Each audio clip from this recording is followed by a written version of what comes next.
Hello YouTube viewers, welcome to my channel Jackson's Journal, and in this video I'm going to start a series called Gospel Stories Series. The Gospels happen to be one of my most favorite parts of the Bible, and I've been doing a lot of studying of the Gospels recently. I've been studying timelines, been studying patterns and whatnot, a whole lot of study, putting a whole lot of work into that. And so I want to share with you guys some things that I have learned in my study of the Gospels. And in this video, I'm going to talk to you about Jesus' visit to the city of Tyre. Now, the city of Tyre is now, I think in modern day times, is called Sour, and it's in what as we know of as Lebanon. But back in Jesus' time, the city of Tyre was in a province called Phoenicia. It was in the, I think that was also a district of Syria. So, yeah, kind of, sort of. Anyway, when Jesus visited the city of Tyre, he had already completed about 30 months. That's 2.5 years of ministry. So he was in his final year of ministry when he visited this city. Now, let me give you some basic facts about Tyre. Tyre was the main seaport for the Roman province of Syria and Phoenicia. Okay. It was a prosperous city with twin harbors built on either side of a small island. And of course, I'll get into that a little bit later and show you the twin harbors thing. A causeway was constructed linking the island to the mainland by Alexander the Great during his siege in 332 BC. So yeah. Alexander the Great wanted to conquer that island, and in addition to his naval forces, he decided to build, and I'll get into the causeway part more later. Tyre became a part of the Roman Empire in 64 BC and was one of the first Roman cities in the region to embrace Christianity. So that's about it. Well, I mean, there's obviously more things about Tyre, but I could go on, but I want to get to the story. Now, there's a little bit of background that you need to be aware of is in terms of why Jesus was in Tyre. Why was he in, what made him or compelled him to want to go to Tyre? Well, there was a situation in Capernaum in the spring, about a year prior to him going to Tyre. A year prior to that, he was in a synagogue in Capernaum, and there was a guy with a withered hand, and he healed this guy with a withered hand on the Sabbath, and this did not set very well with the Pharisees, and this is the first incident where they wanted to hatch a plot and try to kill him.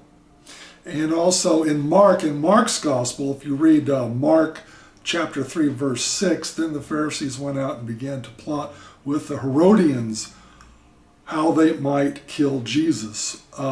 So yeah, Jesus was a little hot water. So after that point, Jesus spent a little bit more time, well, maybe a lot more time actually, because he also went into Philippi and Caesarea, which is in the north of Capernaum, out of Galilee. Out of the Galilee region. So he spent more time in non-Jewish, more Gentile regions, if you will. Now, when Jesus delivered his sermon on the Sermon on the Mount, when he delivered the Beatitudes on the Sermon on the Mount, he did that in the spring as well, about a year prior. And when he delivered his Sermon on the Mount, there were actually people from Tyre there hearing him at the Sermon on the Mount. And just after he healed the guy with the withered hand in the synagogue in Capernaum, and the Jews started plotting to kill him, and he left and did some more ministry. There were some people from Tyre there. So Tyre was a population center. It was a very prosperous city. So many people came from Tyre to the Galilee area to see Jesus and to receive his ministry, receive his healing, and whatnot. So there was some history with Tyre even before he even went to Tyre, but now he's in Tyre. Now, the two gospel accounts that cover Jesus's visit to Tyre can be found in Matthew 15, 21 through 28. Okay, that's the Matthew's account. And then Mark's account is Mark 7, 24 through 30.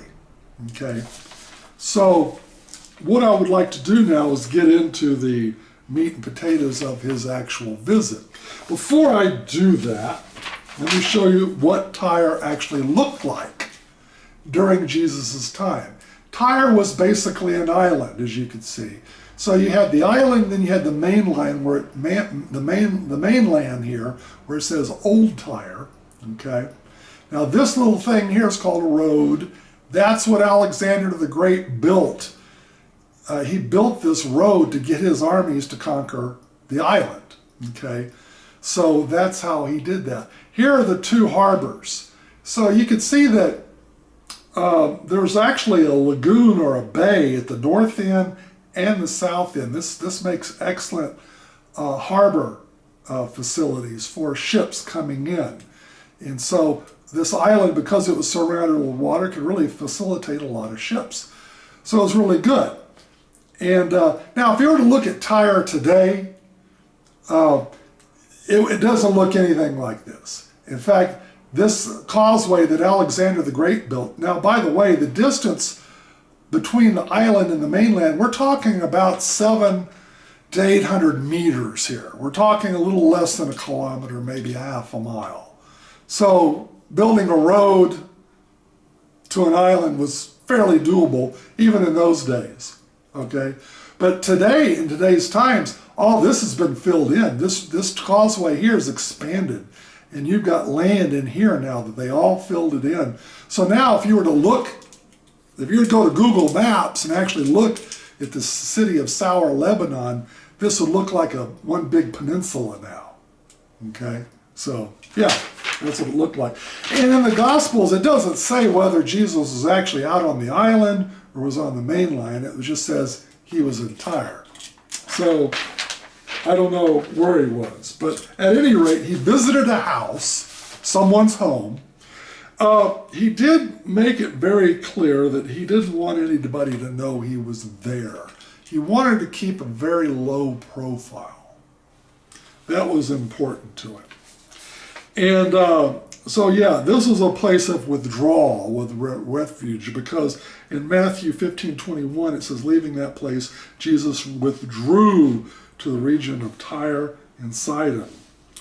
Okay, so yeah, that was a withdrawal place. So he was trying to keep a low profile, and as soon as a woman heard about him, a Canaanite woman from that vicinity came to him, a woman whose little daughter was possessed by an evil spirit came.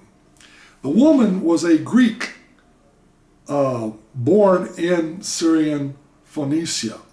Now, it's interesting that Matthew's gospel identifies this woman as a Canaanite, but Mark's gospel identifies this woman as a Greek. Go figure, all right? Maybe, who knows? Who knows how you can spin this one? Maybe one parent was a Canaanite, the other parent was a Greek. Maybe they were both right. Or maybe it's possible to be both a Greek and a Canaanite. I don't know. But a little tidbit of interest there. She cried out, "Lord, Son of David, have mercy on me. My daughter is suffering terribly from demon possession." Excuse me, I need a little water break. I know this is a little unprofessional, But got to get the vocal cords loose here. Jesus did not answer. His disciples came to him and urged him, send her away, for she keeps crying out. She kept persisting. Then Jesus said, first let the children eat all they want, he told her. For it is not right to take the children's bread and toss it to their dogs. Of course, the children's, he said earlier in Matthew 15:24, he answered, I was sent only to the lost sheep of Israel. So when he was saying the children eat the bread, that was a metaphor, obviously, for Jewish people, Israel, and then the dogs was a metaphor for Gentiles, non-Jewish folk. Now, I think it's fairly safe to say at this point that Jesus was probably, well, not probably, I think he was messing with her a little bit. I think he was toying with her a little bit. Because we know for a fact Jesus healed non-Jewish people. He healed people from Tyre, from the Tyre region, back when he delivered the Sermon on the Mount, back a year prior.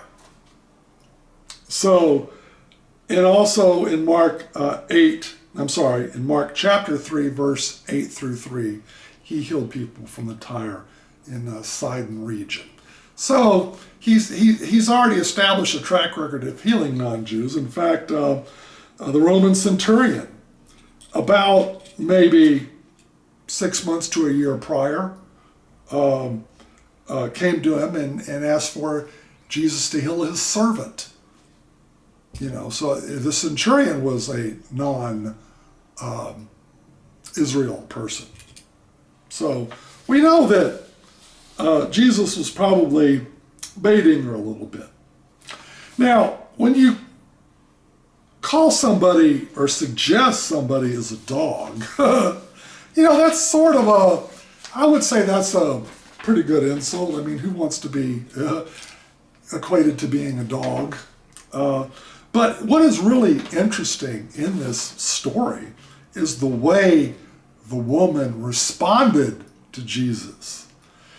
She said, yes, Lord, but even the dogs eat the crumbs that fall from their master's table. In Mark's account, yes, Lord, she replied, but even the dogs under the table eat the children's crumbs. So basically saying the same thing.